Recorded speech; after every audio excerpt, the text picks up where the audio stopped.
Karibu ndugu mtazamaji wetu, kama ni mara yako ya kwanza unajiunga nasi Mswati Media, basi usisahau kubonyeza alama ya subscribe plus bell ili uendelee kuwa wa kwanza kupata taarifa zetu za usajili zinazohusu klabu ya wekundu wa Msimbazi Simba na klabu mbalimbali katika ligi ya NBC Premier League nchini Tanzania.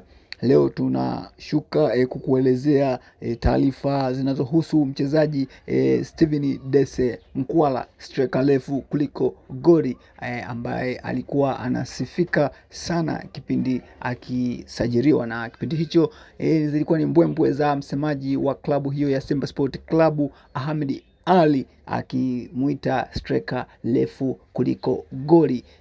Steven Dese Mkwala amekuwa akipitia wakati mgumu ndani ya kikosi cha wekundu wa Msimbazi Simba, na hii ni mara baada ya ujio wa kocha mpya Steven Beck, baada ya kuambia viongozi wa Simba Sport Club kwamba wamtoe kwa mkopo mchezaji huyo kwa sababu bado haendani na falsafa za kocha huyo ambaye ni raia wa South Africa.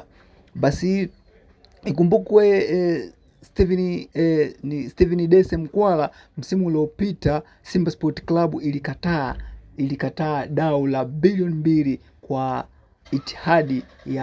kwa timu ya Itihadi ya nchini Libya.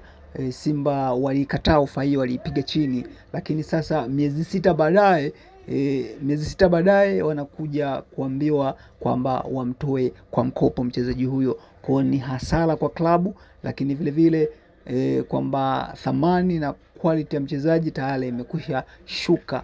Kwa Simba wana kitu cha kujifunza hapo, kama kocha tayari amemkataa mchezaji huyo kwamba hawezi akamtumia kwa sababu haendani na falsafa zake, hivyo anaweza asitumiwe kwenye dirisha hilo,